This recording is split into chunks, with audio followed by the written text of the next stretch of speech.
Lucas 7, 31 al 35. Dice la palabra de Dios: y dijo el Señor, ¿a qué pues compararé los hombres de esta generación? ¿Y a qué son semejantes?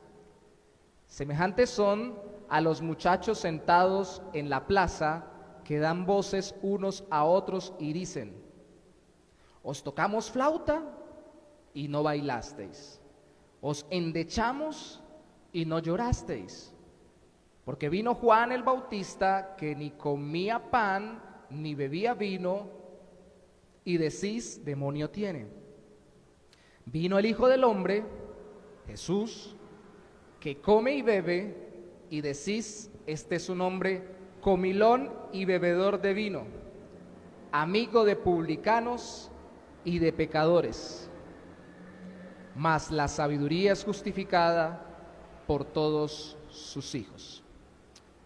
Acompáñeme un momento más en oración al Señor. Señor, venimos delante de ti en adoración. Y una de las formas en que como iglesia te adoramos es a través de tu palabra.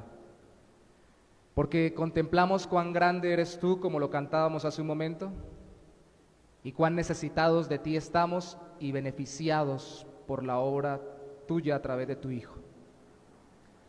Abre nuestro corazón a través de la obra soberana y sobrenatural de tu Espíritu para entender y para que se conviertan los corazones que aún realmente no se han entregado a Cristo, pero también para que quienes ya se han entregado al Señor tengan esa necesidad de crecer en el Señor, de caminar cada día más fielmente con Él y como Él. Hoy hemos de contemplar este capítulo centrándonos en el hecho de que tu Hijo, nuestro Señor Jesucristo, era amigo de publicanos y de pecadores. No solamente queremos darte gracias porque por ello es que somos ahora salvados, porque somos pecadores y Él vino a redimir pecadores, pero también queremos ser como Él, amigo de pecadores, para su gloria y para el bien de las almas, en el nombre de Jesús. Amén y amén. Dicen que una pequeña desviación de una pequeña cantidad de grados de un cohete en la inclinación puede hacer que termine totalmente lejos de su objetivo. Porque cuando empieza a subir, por muy pequeña que sea la inclinación de desvío, al final termina siendo grandemente desviado de su objetivo. La realidad es que la palabra que se utiliza para pecador en este texto es una palabra que significa errar el blanco. Y es una palabra que cuando la leemos rápidamente tendemos a malinterpretarla. Ah, sí, me equivoqué. Todo el mundo se equivoca porque todos somos pecadores.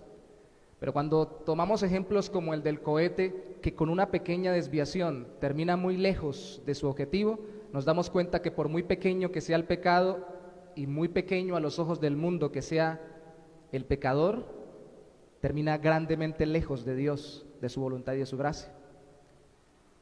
Es por eso que es muy importante que entendamos esto que vamos a ver hoy. Estamos analizando la vida de Cristo en Lucas. Hemos visto su niñez, hemos visto su bautismo, hemos visto cómo lucha contra la tentación. En el capítulo 6 vimos cómo trata a sus discípulos, y ahora en el capítulo 7 hemos de verlo como amigo de pecadores, de publicanos y de pecadores. El Señor Jesús vino por todo tipo de pecador, pero escandalizaba a todo mundo cuando más se sumergía en intimidad o en relación con los que más pecadores eran a los ojos de todas las personas, porque su amor salvador puede transformar a cualquiera. Y hoy tal vez no vamos a abarcar la lectura completa del capítulo, pero sí vamos a citar cada parte del mismo como este trabajo del Señor. ¿Qué viene a su memoria cuando la expresión de Lucas capítulo 7 versículo 34 se nos lee? Amigo de publicanos y de pecadores. Esa expresión se repite varias veces en el Evangelio de Lucas, varias veces en el Evangelio de Mateo, menos veces en el Evangelio de Marcos. Pero incluso cuando se dice esta expresión, el Evangelio de Mateo, en el capítulo 21, versículo 31 y 32, utiliza algo diferente, una variación. Dice, amigo de publicanos y de rameras, o de prostitutas. Y eso va a ser muy importante para tener el contexto del capítulo de hoy, porque vamos a terminar con la vida de una mujer que tenía una dudosa reputación. ¿Qué nos enseña ahí el Señor? Publicanos eran los recaudadores de impuestos, aborrecidos por todos por traicionar a su patria y robar a sus propios paisanos, no solamente recibiendo los impuestos para el gobierno que los estaba sometiendo, sino sacándole o cobrándole más de lo que era lícito. Entonces eran aborrecidos, y cuando se hablaba de pecadores, los primeros que venían a la mente eran los publicanos. Y obviamente, como vimos en Mateo 21, o cité Mateo 21, 31, las prostitutas eran también tenidas como grandes pecadoras. ¿Quiénes son los grandes pecadores en nuestra sociedad actual? Piénselo por un momento, a los ojos de nuestra sociedad. ¿Quiénes son? Casi siempre los grandes corruptos políticos que manejan la economía y manejan las leyes. Para nosotros son terribles pecadores, aunque se lleven las mejores penas en el sentido de cortas y muy sencillas, pero a los ojos de todo el mundo son terribles, pero también a los ojos de todo el mundo el más pervertido sexualmente y el más libertino. Y en medio de todos ellos, ¿quiénes estamos? Todos los demás. La Biblia enseña que en su época a Cristo y a Juan el Bautista los rechazaron o los menospreciaron. La gente era como niña caprichosa o como niños caprichosos, que le acabamos de leer en el capítulo 7, versículo 31 al 35, los niños tienen sus juegos. Y no sé si a usted le pasó cuando estaba pequeño, yo jugué mucho al papá, al médico, a diferentes roles. Las niñas a las mamás, a cualquier otra cantidad de cosas o de profesiones que podían desarrollar. Pues aquí está citándonos el Señor como cuando los muchachos llegaban a las plazas y empezaban a jugar a dos cosas que tienen emociones distintas. Algunos eruditos han dicho a los matrimonios y a los entierros o a los velorios. Entonces con música, y empezaban a cantar y a tocar, y tocaban música alegre como la de un matrimonio, porque hay alegría, o tocaba música triste, endechas, llorando, haciendo que lloraban como en un velorio. Y dice el Señor Jesucristo, pues cuando así hacen los niños jugando en las plazas, o ya los muchachos van creciendo y desarrollan esto, y nadie sigue el juego, y dicen no me gusta ni cantar, no me gusta reír, ni me gusta llorar, no quiero nada, así son ustedes con Juan el Bautista, o fueron con Juan el Bautista y son conmigo. Juan el Bautista vino restringido en su dieta, con un estilo de vida muy estricto, poca alimentación, apartado en un desierto, porque así tenía que cumplirse, profetizado en el Antiguo Testamento, como si fuera el Elías de ese tiempo, el profeta Elías, para anunciar a Jesús, y no le quisieron oír. Y vine yo, que sí estoy comiendo con todos, que comparto con la gente, que estoy con todos los demás, y a mí tampoco me quieren oír, no les gusta ni lo uno ni lo otro. A Juan el Bautista lo vieron como si fueran un loco endemoniado. Esa es la expresión, y yo quiero ponerlo en nuestros términos porque uno lee tan reverentemente, demonio tiene. Qué hermoso, suena hasta bonito, ¿no? Juan el Bautista, demonio tiene. Hasta parece algo elegante. Digámoslo en nuestra forma de hablar hoy en día, lo tenían como un loco endemoniado. Así. Y cuando leemos que a Cristo lo veían como comilón y bebedor de vino, pues digámoslo más como nuestra forma de hablar, era un borracho tragón. Así lo veían, tipo que se la pasa ahí comiendo y bebiendo y andando para arriba y para abajo, un parrandero sin vergüenza, andando con gente que no debe andar. Más o menos era la forma de menospreciarlo. ¿Por qué sucedía así? Porque el trabajo de Dios no es siempre igual a través de sus ministros. y especialmente a través de Juan, la forma como Dios envió a Juan, lo envió para que desarrollara su ministerio, llamando a la gente al arrepentimiento, para sacarlos de su vida pecaminosa, de su contexto pecaminoso.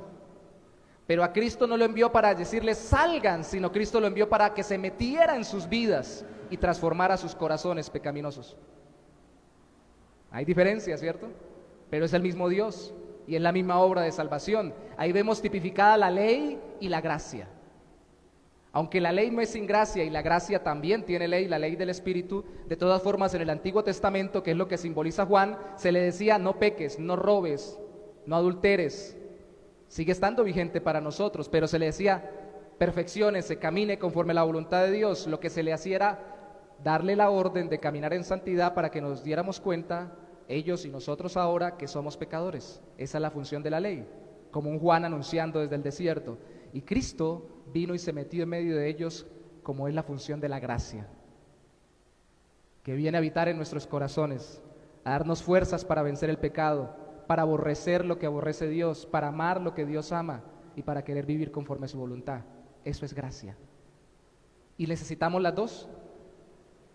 Cuando vamos a predicar tenemos que predicar ley y gracia, porque sin ley no se necesita la gracia, y sin gracia, entonces, ¿a qué nos conduce la ley? Ambas son buenas, complementarias. Necesitamos saber que somos pecadores y que Jesús es amigo de pecadores y de publicanos. Vamos a ver solo tres cosas. Primero, en este capítulo veremos cómo Cristo a los pecadores le obró milagros. Segundo, cómo Cristo a los pecadores los sacó de dudas. Y tercero, cómo Cristo a los pecadores dejó que lo atendieran. Cristo obró milagros, Cristo sacó de dudas y Cristo se dejó atender. Que era algo terrible, esa parte final. El contexto inicial del capítulo 7 nos narra lo siguiente. Capítulo 7, versículo 1. Nos narra la historia de Jesús con un centurión. Verso 1, después que hubo terminado todas sus palabras al pueblo que le oía, entró en Capernaum y el siervo de un centurión, a quien éste quería mucho, estaba enfermo y a punto de morir. Cuando el centurión oyó hablar de Jesús, le envió unos ancianos de los judíos rogándole que viniese y sanase a su siervo. Y ellos vinieron a Jesús y le rogaron con solicitud, diciéndole, es digno de que le concedas esto, porque ama a nuestra nación, a los judíos, y nos edificó una sinagoga, y Jesús fue con ellos.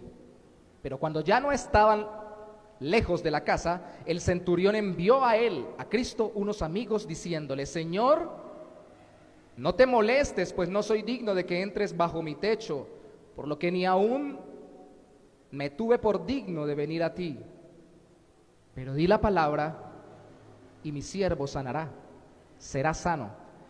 Porque también yo soy hombre puesto bajo autoridad y tengo soldados bajo mis órdenes, y digo a este, ve y va, y al otro, ven y viene, y a mi siervo, haz esto y lo hace. Al oír esto, Jesús se maravilló de él y volviéndose dijo a la gente que le seguía, os digo que ni aún en Israel he hallado tanta fe. Y al regresar a casa, los que habían sido enviados hallaron sano al siervo que había estado enfermo. Cristo obró amorosamente, amistosamente, amigablemente con un centurión que quería mucho a su siervo, pero que, como lo vemos en el texto, estimaba más a Jesús que a su propio siervo. La relación de amor, de amistad. Sí, vamos a pasar muy rápido por los textos, pero vamos a puntualizar algo importante. La amistad es un tipo de amor. El afecto, el cariño. Este hombre tenía 100 bajo su mando, tenía autoridad y estaba comportándose de forma cariñosa, afectuosa con un siervo. Y había sido afectuoso hacia el pueblo de Israel. Pero era pecador, y no lo dice allí, obviamente, pero dice toda la Biblia que todos los hombres han pecado, entonces también era un pecador.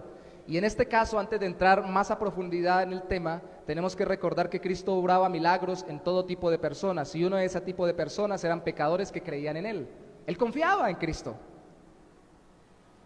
¿Y cómo sabemos que confiaba en Cristo? Porque quería más a Cristo de lo que quería a su siervo. Señor, no venga, yo no lo voy a molestar a usted, yo quería que usted lo sanara, pero yo sé que usted es más grande que mi propio siervo, así que tranquilo, pero si usted quiere sanarlo, diga la palabra y él sanará. Ahora, si ya murió, ni para qué viene. Y Cristo lo sanó a la distancia. Cristo obró milagros a pecadores que creían en Él, pero también a personas pecadoras que sufrían sin creer en Él. Ambos sufrían. Los milagros de Cristo fueron hechos de misericordia. Sí, ya lo vamos a ver, fueron señales de que era el Salvador, pero eran hechos de misericordia. ¿Por qué lo sabemos? Aquí este hombre le pidió a Cristo, pero mire el siguiente versículo 11. Aconteció después que él iba, Cristo, a la ciudad que se llama Naín, e iba con él muchos de sus discípulos y una gran multitud. Cuando llegó cerca de la puerta de la ciudad de Naín, he aquí llevaban a enterrar a un difunto, hijo único de su madre, la cual era viuda, y había con ella mucha gente de la ciudad. Y cuando el Señor la vio, se compadeció de ella y le dijo: no llores. Y acercándose tocó el féretro, y los que lo llevaban se detuvieron, y dijo: joven, a ti te digo, levántate. Entonces se incorporó el que había muerto, ahí lo deja claro, estaba muerto, y comenzó a hablar, y lo dio a su madre. Y todos tuvieron miedo y glorificaban a Dios diciendo: un gran profeta se ha levantado entre nosotros, y Dios ha visitado a su pueblo. Y se extendió la fama de él por toda Judea y por toda la región de alrededor. Ay, hermanos, este miércoles enseñábamos sobre por qué Dios habría de responder la oración de quienes no creen en Cristo. No tiene que responderles. Si no confían en Él, como el centurión, pero aquí hay algo que debería sorprender nuestro corazón: la grandeza de la misericordia del Señor.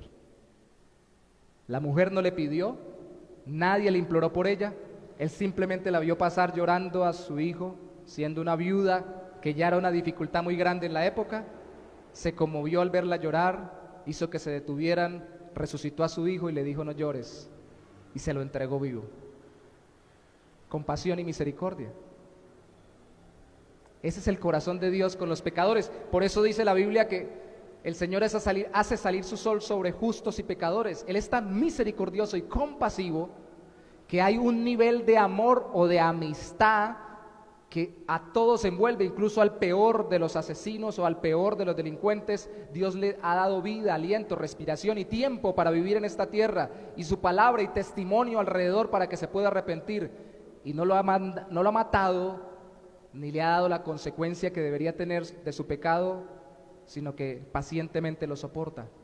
Y a muchos de ellos les hace milagros sin que ni siquiera lo pidan, y les concede cosas solo por su amor y misericordia.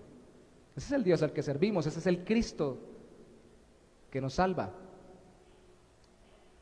Cristo obró milagros a pecadores que creyeron en Él y a los que simplemente sufrían sin creer en Él. Nos enseña que necesitamos mostrar el amor de Cristo tanto a quienes sufren creyendo en Él, como a quienes sufren sin esperanza eterna en Él.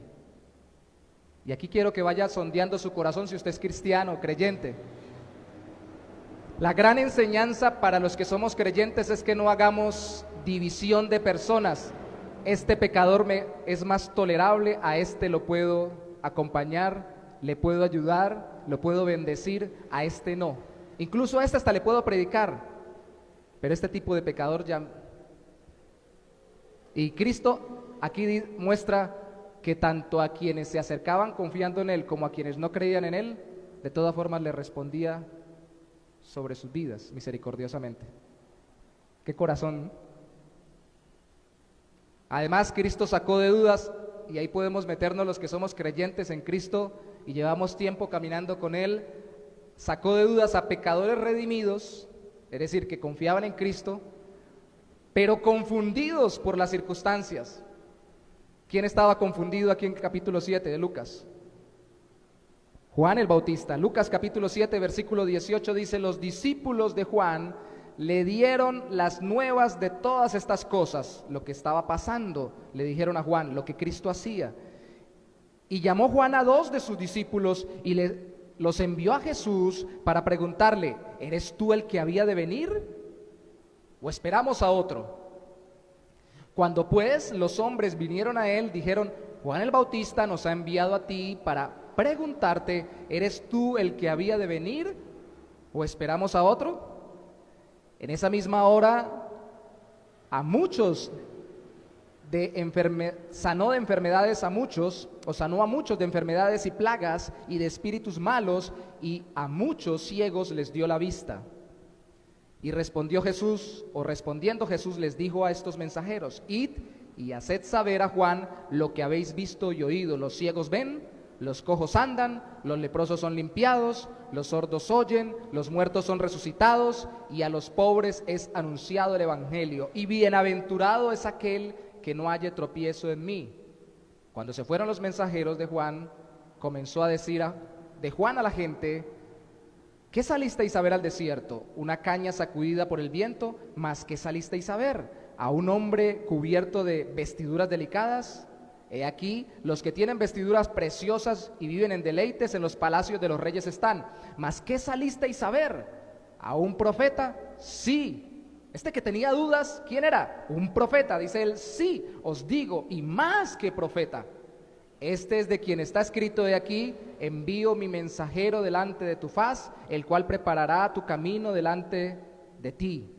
Os digo que de entre los nacidos de mujeres, o entre los nacidos de mujeres, no hay mayor profeta que Juan el Bautista, pero el más pequeño en el reino de Dios es mayor que él. Y todo el pueblo y los publicanos, cuando lo oyeron, justificaron a Dios, le dieron la razón a Cristo, bautizándose con el bautismo de Juan, que era un bautismo de arrepentimiento, mas los fariseos y los intérpretes de la ley desecharon los designios de Dios respecto a sí mismos, no siendo bautizados por Juan. Juan,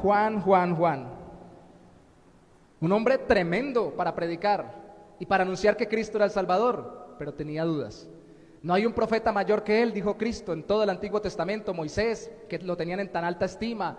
Elías, que era aquel a quien se parecía Juan en la forma como ministraba. Eliseo, ¿cuál otro profeta puede usted recordar? Jeremías, Isaías. Todos esos profetas, de hecho, Cristo cita a Isaías cuando le dice a los mensajeros, vayan y díganle a Juan, los cojos andan, los ciegos ven, los sordos oyen, los muertos son resucitados. Está citando al profeta Isaías y le está diciendo, dígale a Juan que se está cumpliendo la profecía, que sacie sus dudas con la Biblia, sus dudas sobre mí, con la palabra de Dios. Porque no hay creyente perfecto, por muy usado que sea por Dios. No hay ninguno que siendo pecador redimido por Cristo no pase por tiempos de dudas y de inquietudes, especialmente por las circunstancias. ¿Cuáles eran las dudas de Juan el Bautista? La mayoría ha concluido que seguramente lo que estaba pasando lo estaba abrumando. Ellos pensaban, incluyendo a Juan el Bautista, que cuando viniera el Mesías, que el mismo Juan el Bautista había dicho que era Jesús, venía una nueva creación, se acababa el sometimiento que tenían bajo el imperio romano, o cuando menos los que predicaban la palabra iban a ser defendidos. Y resulta que el profeta más grande, según el mismo Cristo lo dijo, había sido perseguido y estaba preso por predicar a Cristo y el arrepentimiento de pecados. Entonces, ¿cómo así? ¿No llegó el Mesías? ¿No llegó el que trae todo lo nuevo? ¿Y por qué yo todavía estoy preso? ¿Y por qué estoy padeciendo dificultades? ¿Y por qué siento como que me van a matar? No sé si Juan se tocaba el cuello de pronto, porque lo iban a decapitar. Era terrible lo que estaba pasando. ¿Por qué los creyentes que hemos sido redimidos por Cristo tenemos dudas? Porque las circunstancias nos hacen dudar de si Cristo camina o no con nosotros y si estamos en Él. Y escuche esto, no solo las circunstancias, sino nuestras percepciones de las circunstancias. Lo vemos todo difícil y pareciera que Cristo no anduviera con nosotros.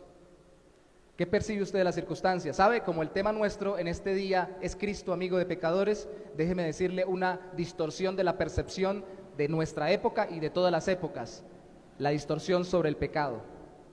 En estos días un pastor de Centroamérica citaba como en los años 60 un hombre, creo que psiquiatra, acuñó el término homofóbico para decir que todo aquel que crea que el hombre y la mujer son la pareja correcta a los ojos de Dios o la pareja natural y diga que está incorrecto que sea hombre con hombre o mujer con mujer o cualquier otra clase de mezcolanza rara, entonces es un homofóbico.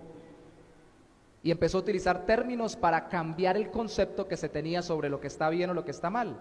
No que no hubieran practicantes homosexuales, no que no hubieran personas lesbianas, no que no hubieran personas con diferentes tendencias sexuales, las han habido y las habrán hasta que Cristo regrese. Pero ahora lo que quería era establecer con un lenguaje especial que todo aquel que les dijera a ellos que no estaban haciendo algo bien, y nosotros como cristianos no conforme a la voluntad de Dios, y más concretamente que le dijéramos que es pecado, entonces dijeran es un odiador, o no un odioso, un aborrecedor de las personas con esta condición. La palabra que tienen el sufijo fobia quieren decir que le tiene miedo o que le tiene aversión o al final que le tiene odio. Y muchos piensan que Jesús es amigo de pecadores porque Jesús supuestamente le dice a todos los pecadores que sí a todo lo que se les ocurra. Y empezamos a distorsionar nuestra percepción del mundo y de las circunstancias. Y si está de moda un determinado pecado, entonces empezamos a pensar que ese pecado ya no es pecado. ¿Y qué es lo que tenemos que hacer nosotros como Juan el Bautista cuando el mundo nos distorsiona la forma de pensar y nos confunde y estamos sumergidos en dudas? Ir a la Biblia. ¿Qué dice de Cristo? ¿Qué dijo Cristo de la palabra? ¿Qué dijo Cristo de Dios? ¿Qué dijo Cristo de sí mismo? ¿Qué dice Cristo de nosotros y de nuestra condición pecaminosa? Y entonces estamos claros, así el mundo se nos venga encima. Tan es tremendo este asunto que ya hay una persecución muy grande desde hace tiempo a través de redes sociales y no se puede mencionar no solamente este tema, sino del aborto, la eutanasia y otra cantidad de cosas que por lo general los cristianos estamos en contra porque lo vemos como algo pecaminoso, como quitarle la vida a una persona, así sea terapéuticamente hablando. Sí hay dolor, sí hay inquietudes, sí hay discrepancias entre los mismos cristianos, pero definitivamente el Señor dijo no matarás. ¿Qué hacemos? ¿Por qué estamos confundidos y sufrimos en este tiempo? Porque no vemos al Señor enseñándonos lo correcto a través de su palabra. Miren, estos lentecitos me han servido mucho, pero les digo algo, me han emproblemado muchas veces, porque cuando se me empañan, me siento incómodo, entonces se veo raro. Cuando la fórmula ya no es la correcta, se me desacomodan las letras. Esta, como está nueva, está bien las letras y se me acomodan. Pero si los lentes no son los adecuados, la letra se me distorsiona. Si yo no miro las circunstancias de mi vida, la percepción que tenga de las circunstancias sobre mi vida o de mi vida a través de la palabra de Dios, si no la miro a través de la palabra, voy a tener una visión errada de lo que sucede en el mundo. Y me voy a dejar llevar por lo que esté de moda. Porque muchas personas hoy no se están congregando cuando pudieran congregarse con todos los protocolos, no decimos que no, porque aún todavía están tan saturadas de todo lo que se escucha sobre el COVID, y yo lo digo con conocimiento de causa, porque hemos visto enfermarse y morir personas muy cercanas. La enfermedad es real, pero todos vamos a enfermar y todos vamos a morir, no podemos paralizarnos. Pero como están tan saturados, ya no se pueden mover, ya no pueden pensar. ¿Y qué dice la Biblia? La palabra de Dios dice que lo que contamina no es lo que entra, sino lo que sale del corazón, el pecado de nuestro corazón, que así vivamos mucho tiempo sin enfermarnos de ninguna clase de virus, cuando muramos el pecado nos llevará a la muerte eterna en el infierno. Entonces es más importante buscar hoy del Señor. Pero si miro con la Biblia, con los lentes de la palabra de Dios, Cristo saca de dudas a los pecadores redimidos por Él, confundidos por las circunstancias. Necesitamos confiar en Cristo y su palabra antes que en nuestras percepciones de las circunstancias. Y tercero, Cristo se dejó atender. Wow, Cristo se dejó atender. Hay cosas a las que uno les tiene aversión, ¿cierto? Yo, ahora que está aquí mi suegra, puedo dar testimonio. Cuando la conocí muy fuerte. Y sigue siendo fuerte. La conocí matando culebras y golpeando camas en vez de con un martillo con la mano. Pero pase un ratón por el lado de ella y ella puede dar testimonio de qué sucede. Y no es porque el ratón sea más grande, ¿no? ¿Por qué las mujeres en su mayoría saltan cuando ven un ratón? Ah, y hombres también. ¿Por qué? ¿Es un monstruo gigantesco? Aversión, eso es fobia. Temor, asco, ¡ah! ¿Cierto? Mire que a veces desarrollamos eso en nuestras vidas y no nos damos cuenta con cierto tipo de personas. Hace mucho tiempo aquí llegó un pastor que se camufla como indigente porque trabaja con indigentes. Es un pastor de la primera, es el pastor de la primera iglesia bautista de Popayán. Y hace años llegó a esta iglesia con el pastor tras anterior y los hermanos más antiguos dan testimonio de ello y se disfrazó de indigente. Y se sentó con los indigentes porque antes se sentaban ahí. Esto ha cambiado mucho. Ahora son amigos nuestros y nos saludan. No nos abrazan por lo del COVID, pero eso es una amistad tremenda. A los que nos conocen, ¿no? Hay otros que no nos conocen y se sentó ahí con ellos. Y ya había cuadrado con el pastor de la iglesia porque lo conocía, porque hasta profesor de universidad es el pastor. Y cuando empezó el culto todo bien, el pastor dijo, tenemos un predicador invitado. Y me decía él, porque yo hablé con él un día, camino a una convención en el 2017, y me decía, yo me acuerdo, yo me senté ahí hasta dormido me quedé, ahí al lado de ellos. Y yo les decía, yo voy a entrar ahorita a predicar. Y yo le decía, ¿qué? ¿Usted qué va a predicar? Si yo entro ahorita y predico. Escucha, ahorita el pastor me va a llamar. Y de pronto el pastor dijo que siga el predicador. Sorpresa para una hermana que todavía está con nosotros, hoy no en culto. Decía ella, porque yo cuando pasé lo vi porque a propósito se atravesó en la mitad de la entrada, él. Dije, otro más. Dije, otro que nos está estorbando aquí. No nos sorprendamos porque nosotros lo decimos de un indigente, lo decimos de un delincuente, lo decimos de un político, lo decimos de un familiar amargado, de un vecino bullicioso. ¡Ay, otra vez! Ese no me lo aguanto. Y cuando entró, ella y todos los demás se quedaron sorprendidos. Pasó al frente y adivinen de qué habló. De la misericordia de Dios para con todas las personas y de su gracia para salvar y restaurar a todo tipo de personas y de pecadores, incluso los que nos son más aborrecibles. ¿Y por qué digo todo esto? Porque nosotros decimos, listo, yo le voy a predicar a ese tipo de personas, pero que no me toquen, que se me hagan lejitos. Cuidado. Veamos Lucas capítulo 7, versículo 36 y concluimos el último punto en estos minutos que nos quedan. Uno de los fariseos, 7:36, rogó a Jesús que comiese con él. Después que los fariseos habían rechazado a Juan, uno de ellos le rogó que comiese con él. Resalte la palabra rogó porque significa que le pidió como si fuera uno igual que él, para más bien criticarlo que para exaltarlo. Y habiendo entrado en casa del fariseo, se sentó a la mesa. Entonces una mujer de la ciudad, mire qué contraste, que era pecadora, al saber que Jesús estaba a la mesa en casa del fariseo, trajo un frasco de alabastro con perfume, y estando detrás de él, a sus pies, porque ellos no se sentaban, sino que se tiraban en el piso o se recostaban y dejaban sus pies debajo de sí hacia atrás. Entonces ella le llegó por detrás seguramente a sus pies, llorando, comenzó a regar con lágrimas sus pies y los enjugaba con sus cabellos y besaba sus pies, los de Cristo, y los ungía con el perfume. No lo tocó, lo retocó y lo recontratocó. Cuando vio esto, el fariseo que le había convidado dijo para sí, no en público, sino dentro de su corazón, si fuera profeta, conocería quién y qué clase de mujer es la que le toca, que es pecadora. Entonces, respondiendo Jesús, le dijo, Simón, una cosa tengo que decirte. Y él le dijo, di, maestro. Un acreedor tenía 2 deudores. El uno le debía 500 denarios, el salario de 500 días de trabajo, y el otro 50, el salario de 50 días. Y no teniendo ellos con qué pagar, perdonó a ambos. Di pues, ¿cuál de ellos le amará más? Respondiendo Simón dijo, pienso que aquel a quien perdonó más. Y él le dijo, rectamente has juzgado. ¿Se acuerdan ustedes cuando llegó el profeta Natán a hablar con David? Y le dijo, Señor rey, hay un hombre que tenía muchas ovejas y mató la ovejita del vecino para darle a su invitado, y David se le rasgó las vestiduras y dijo, el tal debe morir. Natán se levantó y le dijo, muy bien, ese es usted, que le quitó la mujer al vecino. teniendo todo lo que quería. Cristo utilizó el mismo método. Dime tú, Simón.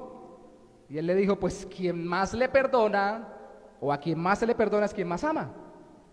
Rectamente juzgado, Simón. Verso 44. Y vuelto a la mujer, deja a Simón, en el sentido de no sigue escuchándolo, sino que más bien ahora hablándole, le dijo a Simón, ¿ves a esta mujer?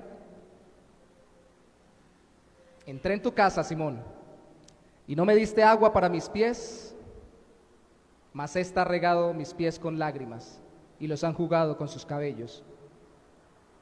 No me diste beso, que era la costumbre oriental, y lo es todavía, mas ésta, desde que entré, no ha cesado de besar mis pies. No ungiste mi cabeza con aceite, mas ésta ha ungido con perfume mis pies.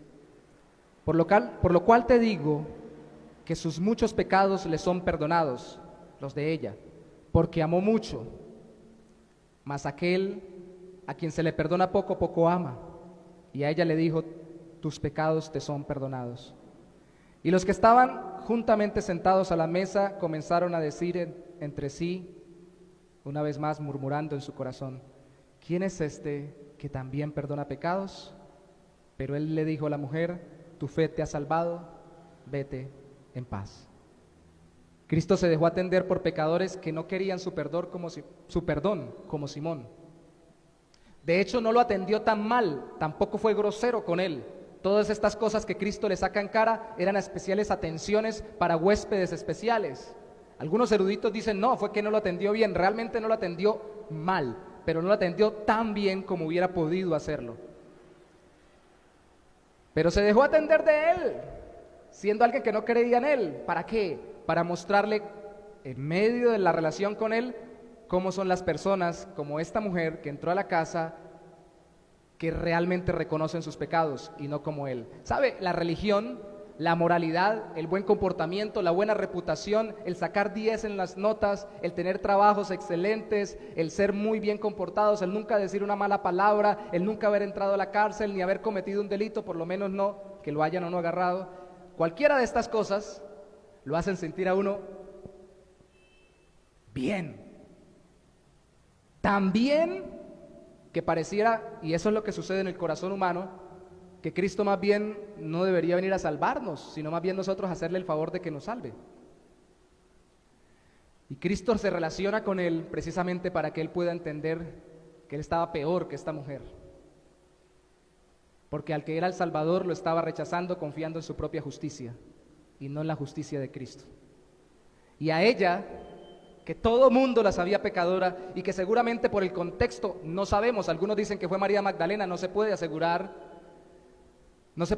que fuera ramera porque no lo dice el texto, pero muy probablemente tenía una muy dudosa reputación cuando dice pecadora, de acuerdo a Mateo capítulo 21, versículo 31 y 32, como lo dije hace un rato, que se relaciona a publicanos ya no con pecadores, sino con prostitutas o rameras. Tal vez tenía una conducta pecaminosa y dudosa en ese sentido. Pero esta mujer que se sabía aborrecida por todos, llegó y se le rindió a los pies. Y la conclusión es que no debió haber sido su primer encuentro con él. Debió haberlo escuchado en alguna predicación, debió haberlo escuchado en el Sermón del Monte, en algún lugar, debió haberlo visto y debió haber visto que él les perdonaba los pecados a los que se arrepentían de ellos y que él restauraba el corazón de las personas pecadoras. Cristo no solamente se deja atender por pecadores que no quieren su perdón, sino también por los que lo aman, precisamente porque los ha perdonado. No se confundan en uno de los versículos cuando dice que precisamente mucho le fue perdonado porque amó mucho, versículo 47, no contradice eso lo que le enseñó a Simón cuando le dijo la parábola para que él entendiera con sus propios labios, ratificara que al que más Dios le perdona, más ama. No, sencillamente es un juego de palabras porque inmediatamente dice después, mas aquel a quien se le perdona poco, poco ama. Es un juego de palabras allí. La realidad es que él le dijo, tu fe te ha salvado, vete en paz. Se dejó atender por un fariseo que solo quería criticarlo para que él viera lo que había en su corazón, pero también se deja atender por una mujer de mala reputación para mostrar cómo el amor por Cristo y por su perdón vence el amor por el pecado. ¿Qué es el pecado? Errar al blanco, ¿cierto? ¿Por qué erramos al blanco? ¿Por qué hacemos lo que no es la voluntad de Dios? Porque nos gusta. Porque lo amamos. Nos complace. Carnalmente, pecaminosamente, inicuamente. Y aún los creyentes, mientras estemos en esta tierra, todavía somos tentados por medio de placeres o deleites a través del pecado. Pero esto no se trata de un juego de que no exista la tentación, se trata de una competencia de amores. ¿A quién amas más? ¿Al Señor y su voluntad o al pecado y sus deleites? ¿A quién amas más?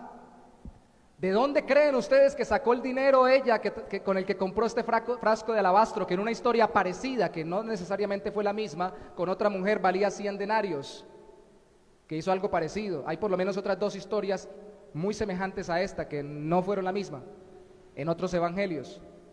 Un perfume tan costoso que lo regó en sus pies y que lo enjugó con sus cabellos en los pies de Cristo y que lo besaba a él cuando le estaba haciendo esto. Ese dinero seguramente salió de su propio trabajo, que había ahorrado durante mucho tiempo, que no era un trabajo sino era un pecado con el cual se lucraba, si es que realmente era prostituta.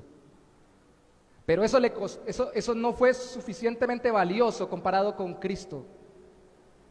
Más importante que el pecado y que el deseo y aún que la necesidad de nuestro Señor, llena el corazón de tal forma que ninguno de nosotros lo podemos llegar a imaginar. Necesitamos predicarle a personas de buena y de mala reputación, a todo tipo de personas, pero déjeme preguntarle antes de enviarlo a predicarle a todo tipo de personas, ¿qué clase de pecador es usted? ¿Ha sido usted? ¿Y cómo está su relación con Cristo? ¿Lo ama mucho porque sabe que le perdonó mucho?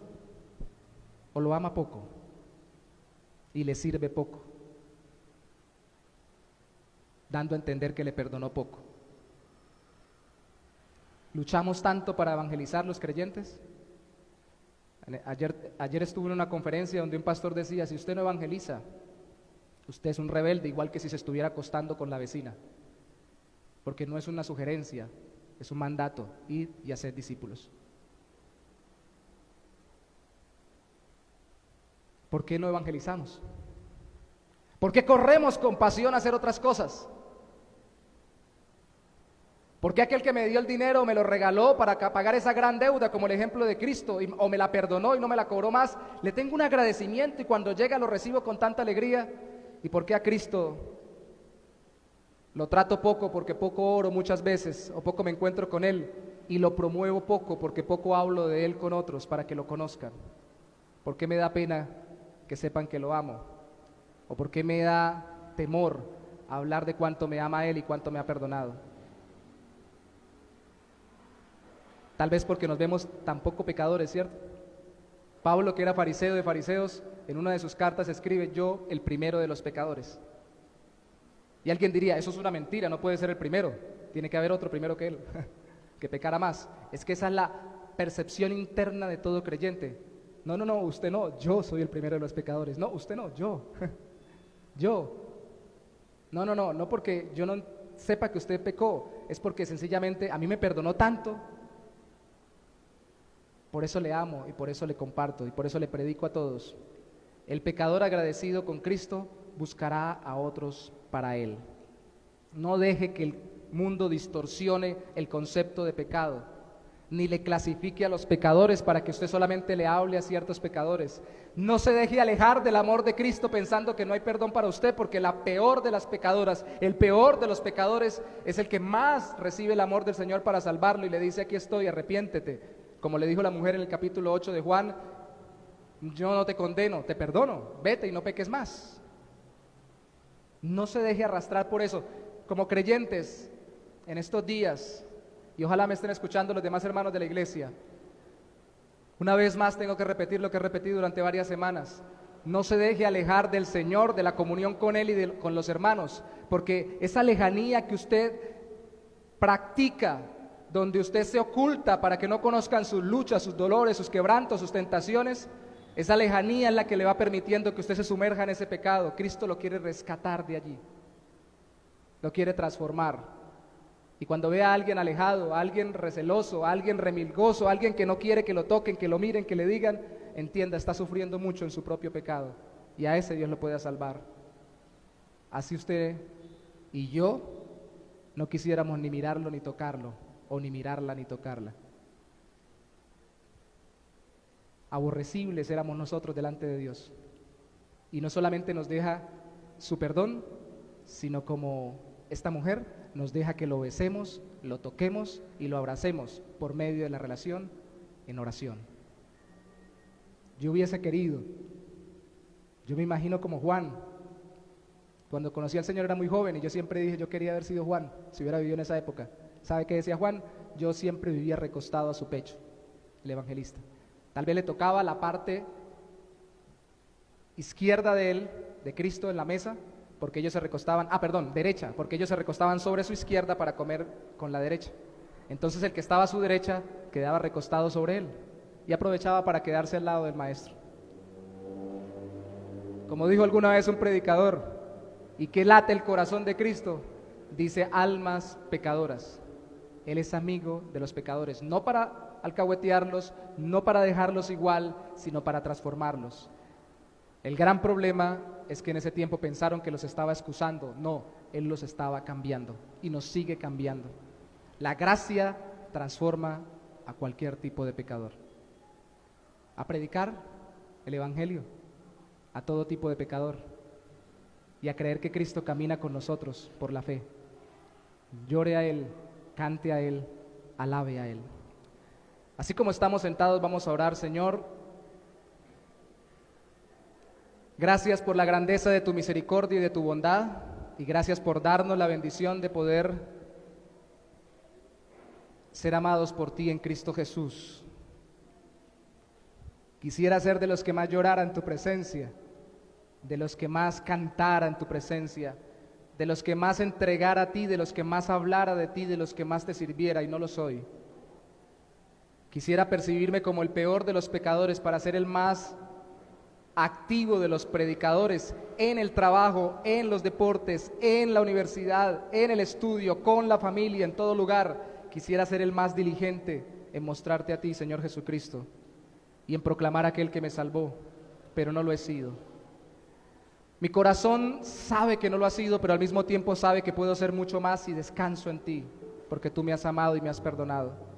Ahora pido, Santo Señor, por mis hermanos también, que se sepan amados y perdonados, transformados en sus vidas, no solo necesitados de ti, sino perdonados por ti, y puedan aborrecer su pecado, y cuando venga la tentación puedan decir, Cristo me ama más que el deleite que este pecado, esta tentación me está ofreciendo.